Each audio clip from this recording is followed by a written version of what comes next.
are moving right along. We have got the panelists in the room for the next session, and once again, we are talking about the ecosystem.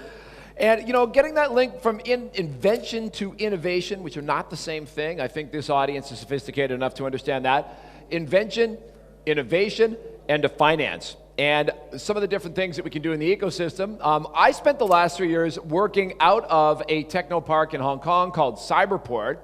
And they had one of these things, but I didn't know there was a word for it until prepping for this session, and the term is a SPAN, Science Park Angel Network. There is your new lingo of the day. So that is going to be part of the discussion up here on the role that technoparks, science parks, whatever you want to call them, the role that they can play in helping to improve the early stage equity market ecosystem. And so we're going to welcome our panel up today. She's ready for action, just came over to say hello. We'd like to say hello to Dr. Eileen Toumé, the Chief Executive Officer at the Antalya Technopark from right here in the Republic of Turkey. Thank you for joining us. Thank you. Fantastic.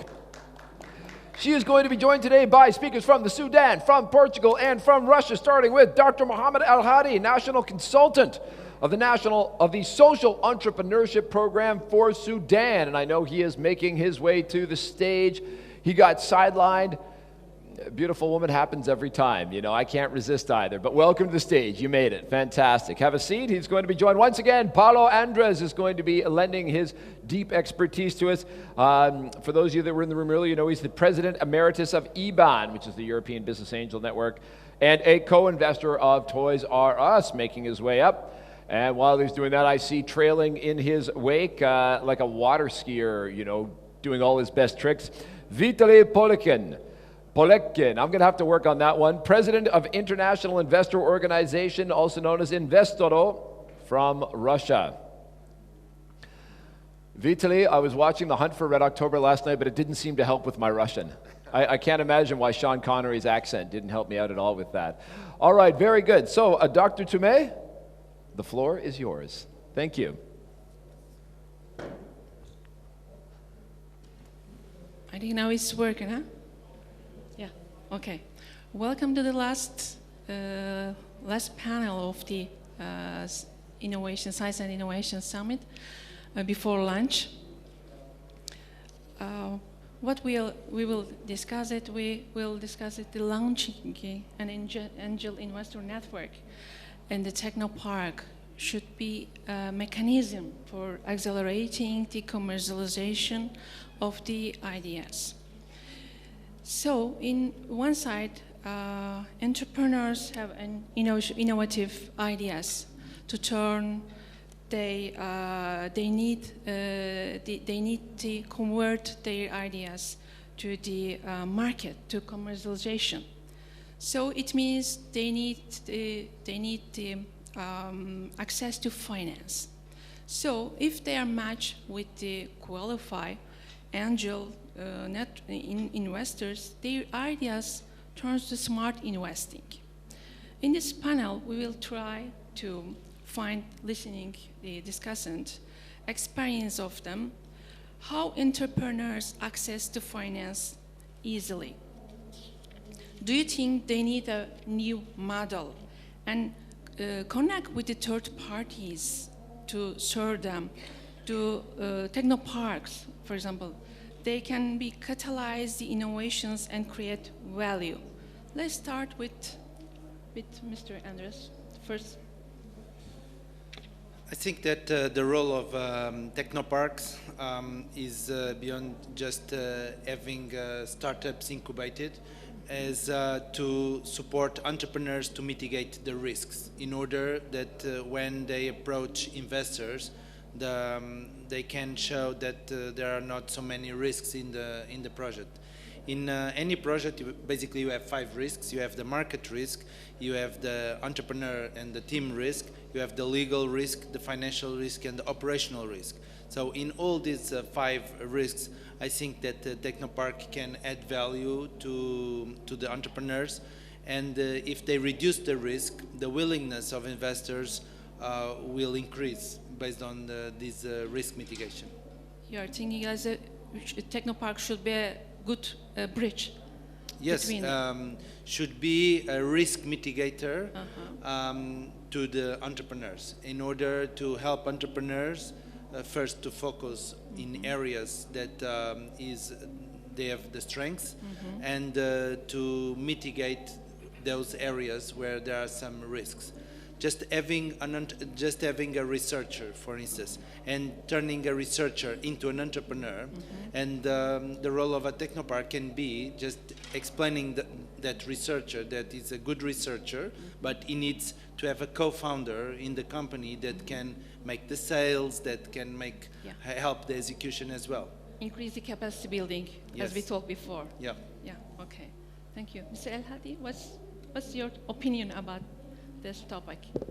Thank you so much. I think the main risk that faces entrepreneurs comes from the science and technology parks themselves. Because I think historically the STPs were established around universities, so they were focusing about inventions, and then it's regarded as an elite for scientists, for highly technological people, for brilliant students and researchers. And so along the decades, the STPs transformed into establishments. I think the mindset was already fixed. The management styles, everything has been already, I think now it's very rigid. Like when we speak about large corporations, we always tell that innovation is very slow and very difficult in large corporations. So I personally think that science and technology parks transformed into large corporations, so they are slow in innovating themselves. So from here, I think this is a bigger risk, because when you speak about, if we can just follow and survey the evolution of the concept of the STPs, now it's transforming into what's called areas of innovation. Other concepts are emerging, other than this physical place. So I think to well connect and attract angel investors specifically, we need to innovate the concept itself and revolutionize it. So by doing that, we can attract more investors and de-risk or minimize or mitigate the risk for the entrepreneurs inside.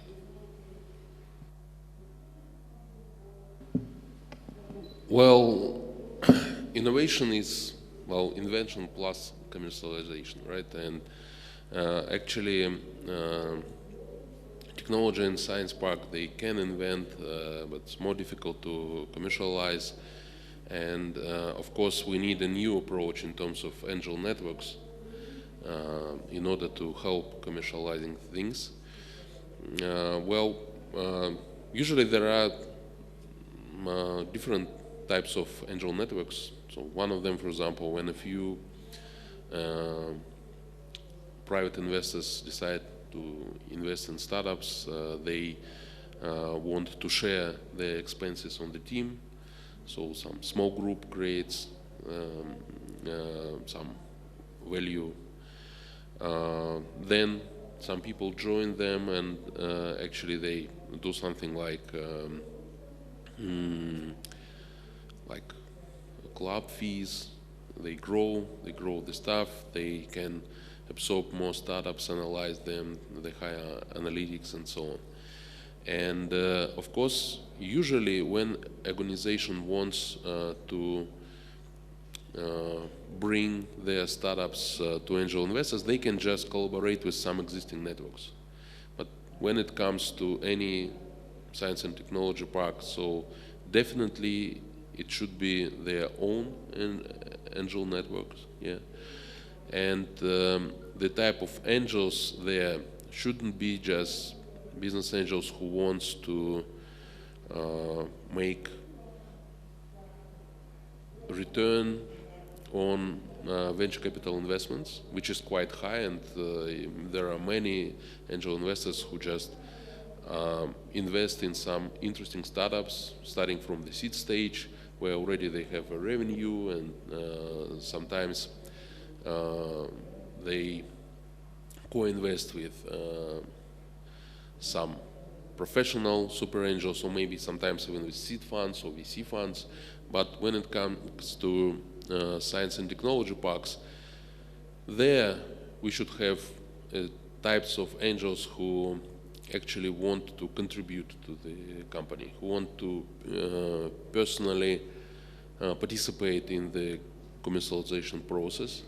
And when you take just a typical idea how inventions are commercialized, this is the group, so which includes inventor, which includes an entrepreneur, so who actually commercializes, and investor. So this group of three people is a must-have thing, and that's why it's very difficult to convince to contribute angels from outside angel networks, but to create their own, where they can bring people who really can contribute and participate in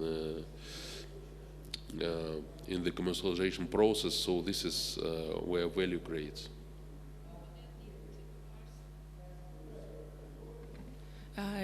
Technoparks should be establish their own angel network, local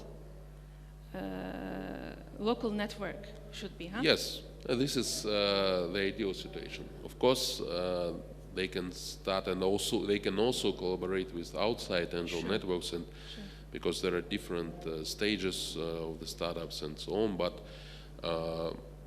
they definitely should have their own, so that they can bring the people who really want to contribute, who has this passion to participate in the life of the startups. Not just an investor, but the classic angel investor, classic business angels, who not just for money, but for the passion, for the contributions. He maybe cannot be an entrepreneur by himself already, but he still wants to. So that's why collaboration with inventor, with entrepreneur, brings him happiness, and this is what they're looking for. And they can also bring money to the table.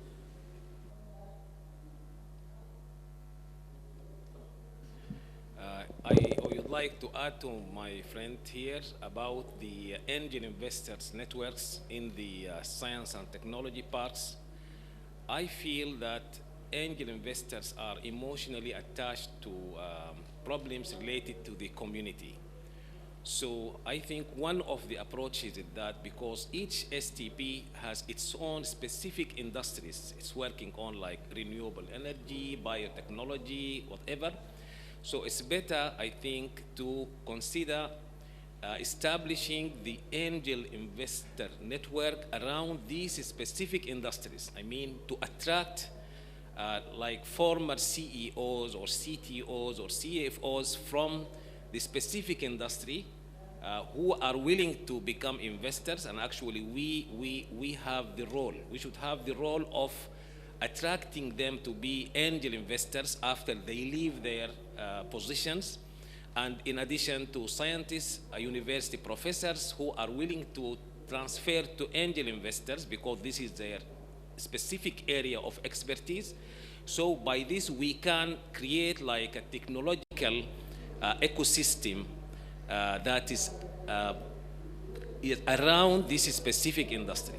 So by this, I think there will be more motivation for, and even we will have an innovative tool to attracting and turning people who are not used to be investors into investors, because they are subject experts in their area of expertise. I'm so glad to hear that, because we are in Antalya. We are a new technopark, Antalya Organized Industry Zone. And during the establishing the technopark, we also start to think about it, establishing the angel network. So the local people, because organized zone, we have 250 factories and we have 8 main sectors, industries. and we focus on these 8 main sectors, and we make a commission, Angel Investor Network Commission. 1 year we are working together, and we are trying to get a guideline. I mean, so I'm so happy to be here and listen your experience about that. It should be very useful for us. Thank you very much. Any adding, Andrew? Any new? There is 2 examples of alumni clubs that became business angel networks that you could have a look at. Is ESADE in Spain and IESE in Spain, so they are very good business angel networks that are based from the university, and they exactly do what was suggested in terms of verticals, and they create a cluster around the universities. Good. And also our partners, we have a technopark, our partners, 2 universities, one is private and the other is governmental, and the other one is the Chamber of Commerce. So we are the really various stakeholders, and we are so working together to establish a right roadmap. So if all agree, I mean, it's a good idea for Angel Network in the Science Park. What do you think? We should also include the mentoring, networking in this new structure. What do you think? I mean, how we can manage this? What should be our roadmap?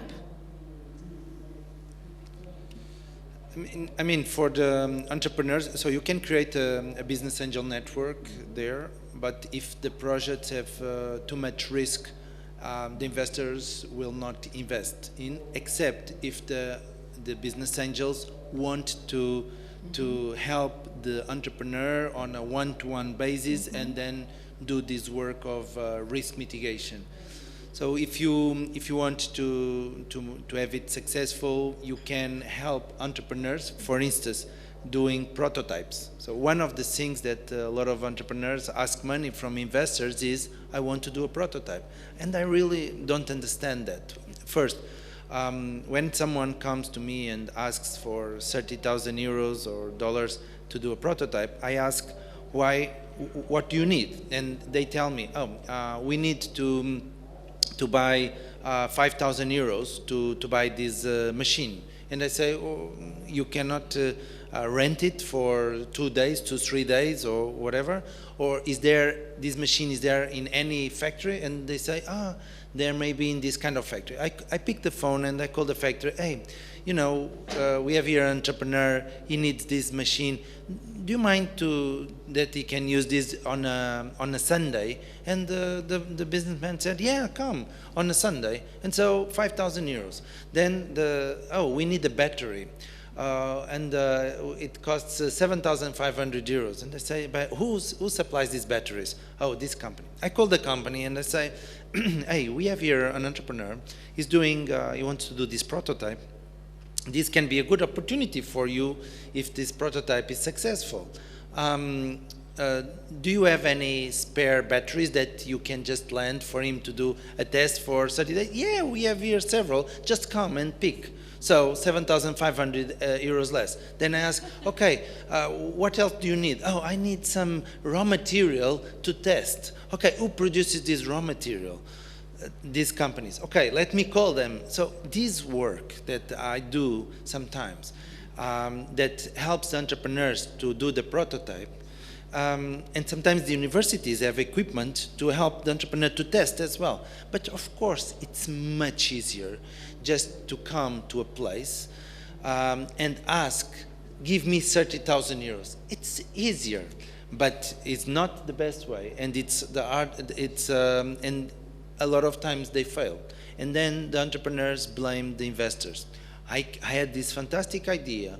I needed just 30,000 euros, but the investors, they are risk averse. Instead of me as an entrepreneur doing the job to create the prototype, trying to figure out without any money or without any risk, and asking the technopark or the university to help me doing this prototype. I add something. We also think about it, and we start a project. We are also invest in prototype workshop in our technopark. We now focus on the feasibility. The regional development agency funding us, technopark, and we will focus on the mainly our organized zone. Also, we are connection with the near organized zones and factories and universities also. We will make a list, I mean, what we need and what they have. So, as you say, the point is so important. If the entrepreneur startup needs something, we can say that, okay, we have a prototype workshop.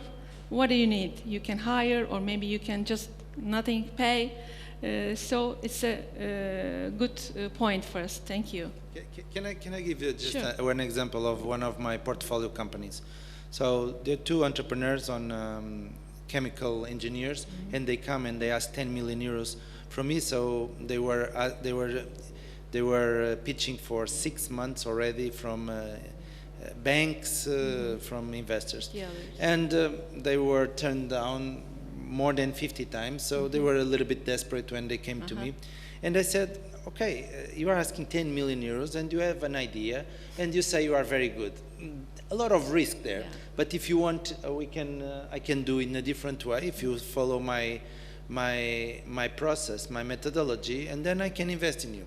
So first thing is, how much does it cost to create a lab to produce samples to the customers? Because the customers, this is a company called United Resins, and it produces resins for ink. And they said 500,000 euros, 400,000 equipment, 100,000 in people, not for them. And I said, okay, for this equipment, 400,000, you cannot rent this equipment. Why do you need to buy?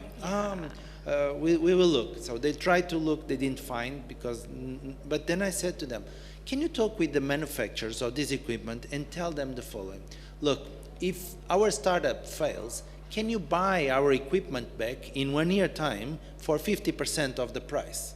And the manufacturer said, yeah, 50%, that's fine. So from 400,000 euros, we reduced to 50% the risk. So it cost 200, the risk was 200,000 plus 100, 300,000. So from 10 million, we come to 300,000, and then I tell them, now you need to invest. Oh, 300,000 is completely different. We will invest. So the entrepreneurs also invested. What they learned is that the products that they wanted to produce, the clients didn't want them because they already served with those products. Exactly. But there were other products. So from a 10 million, we turned into 20 million euro investment, but with a lot of orders. It took us in 2011 2 weeks to raise 12.5 million euros from bank as a loan without collateral. And in the first year of this startup, we did 24.5 million euros revenues. First year of a startup from zero. If the company has raised the 10 million, probably today would be bankrupt. And of course, it would come to the statistics, another failure. If we mitigate the risk, the probability of raising money from banks increases, from investors increases, and from the entrepreneurs themselves as well increases as well. Everybody happy, huh? At the end. So, okay. Yes, I may add, returning back to this roadmap for this discussion, I think in order to innovate and integrate the angel investors into the STP industry, because the STP establishments has their own processes, procedures, while the angel investors have different processes, and they like to own the process themselves. So I think if we need to innovate, I will assume that the angel investors are not sufficiently willing to be part of the STPs, and we want to enhance this. So I think the first step is that we need to research and survey what are the attributes of the value proposition between the STPs and the angel investors? I mean, what angel investors, how can we attract angel investors? What is the value proposition? So if we can define the attractive value proposition attributes for the angel investors that will attract them and encourage them to be part of these STPs, let us put it in a vertical column. One attribute number 1, number 2, number 3, number 4. These are the attributes. For example, one attribute may be the quick response of the STP, say for example. So we may have 3 or 4 attributes for the value proposition of the STP to the angel investors. We put that in one column, vertical column, and then we have to consider the investment life cycle from the moment we promote this to the angel investors to the exit. So we have a life cycle. Let us put this life cycle into the horizontal column or axis. So we will have like a matrix between the value proposition offering attributes and the life cycle of the investment. So we need to attract the investors. We need to make sure that for each of these value proposition attributes, we are fulfilling it for the overall life cycle of the investment. If we speak about being fast as one of the attributes, then we need to be fast from the start to the exit. Or if we have any other attribute, we have to make sure that this attribute is fully satisfied for the overall life cycle of the investment till the exit. So if we make this matrix as a second step in the roadmap after the study and research, we will arrive at which gaps are there in the policies, in our procedures, in any gaps, in capacity building, in matching between both of them, in the strategy, everything. We will arrive at these gaps, and then we have to address these gaps. By this, we will return back to the STP, innovate its strategy, its leadership style, its management way, its corporate structure, even the ownership structure. We will re-innovate it by this. We will revise all the internal processes, the standard procedures, all around the issue of attracting the angel investors. So I think by this we can innovate the processes and procedures inside and make the matchmaking between the processes the angel investors use and the conventional processes which are for a long time are built inside the STPs. You mean that we measure? We have to measure, and then we see the result, and then back to the beginning, and we can take our, how can I say that, what we can do, maybe change the programming or something. Thank you, Mr. Will. So when it comes to mentorship, at this stage, and usually science and technology parks are working on pre-seed stage, so these things are inseparable.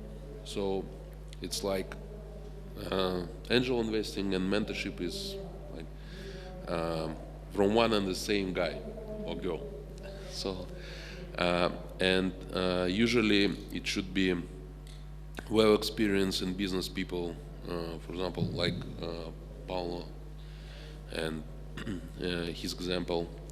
So because when you are on other stages like seed or round A, if you see that this company is doing something great but maybe it's not visible, you can hire mentors or some consultants who can maybe do some work with the investment readiness of this startup and so on, right? So that just to show the best things and maybe to hide the weakest ones. Yeah. So and but when it's in pre-seed stage, you know, just a consultancy is not enough. the angel investor, which usually is experienced as a top manager of the company managing or as an entrepreneur, so can give such advices, like for example in Paulo's advices, examples, something like, okay, been there, done that, I know whom to call, I know what to do, and it's not just pure theoretical advice, right? It's something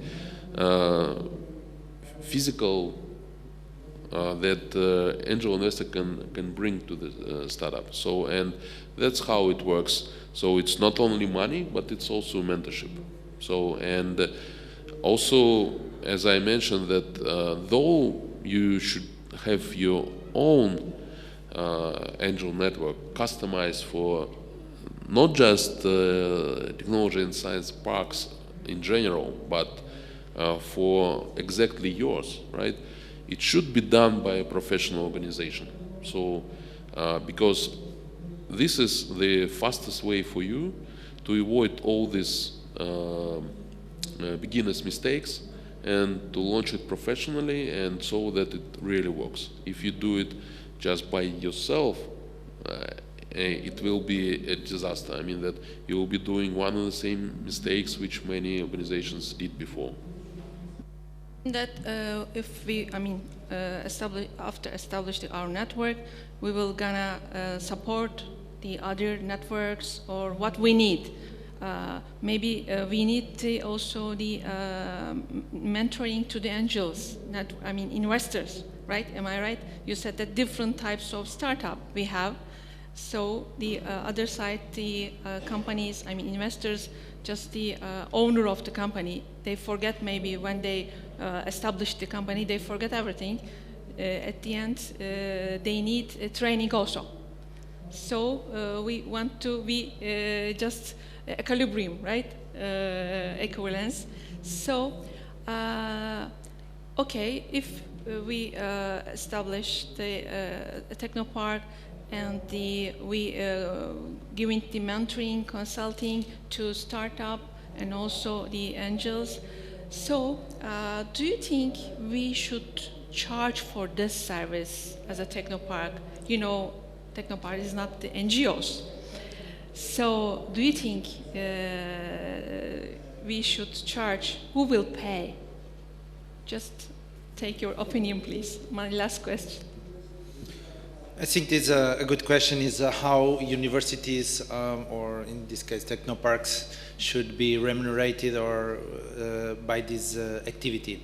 I think if it's not a sustainable activity, then soon the technoparks or universities will stop doing this activity, so there should be some gain. But what I see in some universities is that when in the tech transfer area, they say they help the entrepreneur to exit, the researcher to exit and to spin off.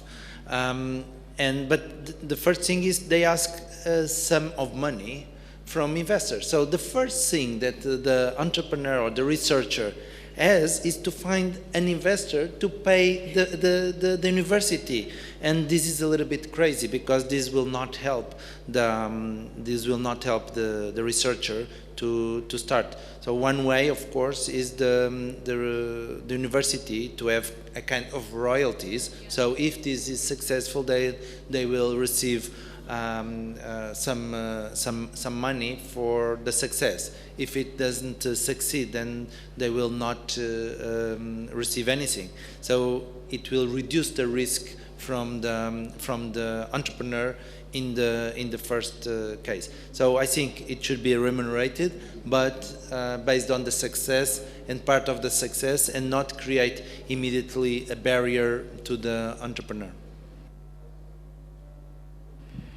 Actually, this is a tough question for me, Annie, because I feel without knowing the business model between the STP and the angel investor, it will be very difficult to imagine, because I think the angel investor, if we use the radio channel terminology, is using a different frequency.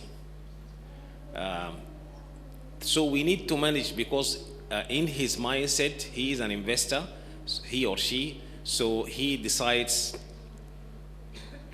he will invest on whom, when to exit.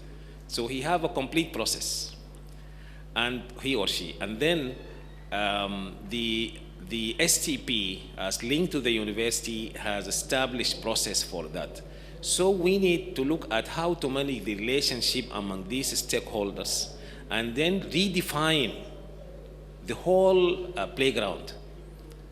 We agree, both of us, the investors and the university and the startups, because the investor is coming not to be paid, but to have shares in these startups, while the university may have a different policy or something like that and want to control to some extent.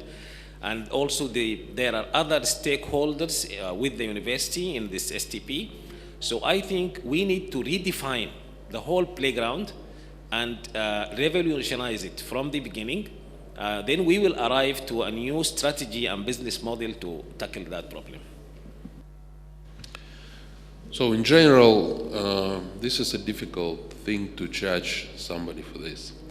When it comes to startups, they just don't have money, they are fundraising themselves. Yeah, so when it comes to the angel investors, you need to show value to them first before you charge. So that's why, in my experience, there were cases when, first of all, the university or technopark subsidize the creation of the angel group and some of its activities for some certain period of time.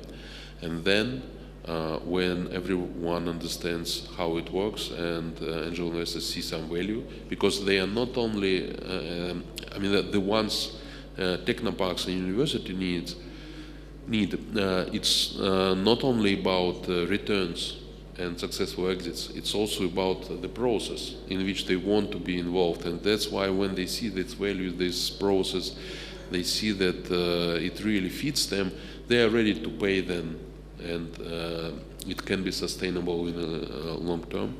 The second case which I had in my experience, when some successful business people who were the alumni of this university, and a few of them actually had some angel investment experience, they decided to create the angel group in the university in order to support these inventions and commercialize them, and they subsidized it maybe for 1 year, and then they got new members, and it became just a typical angel group with the yearly annual fees. Yeah, so, and another case is when the government supports this exact angel group creations for this exact science and technology park. Yeah, but in all the cases, you need to show value first, but you need to understand from the beginning how later, when all these first payments finish, how you can make it sustainable. So how you will show value. Thank you very much, Mr. Vitali. Maybe we can turn the audience if you have any question to our discussions. I think nobody. Okay. Okay. Thank you very much for you. And also, I just want to invite you to 2021 to Antalya, the first regional summit of the World Business Angel Forum in October 25 and 26. And at that time, we will also open our Technopark. We will be so glad to meet with you. Thank you very much. Thank you. All right, and thank you very much, Dr. Tume. And so, and you've got the extra bonus that I'm sure that you'll be there for the opening of the. Of course. That's the main attraction for me right there. Thank you very much once again to our panel.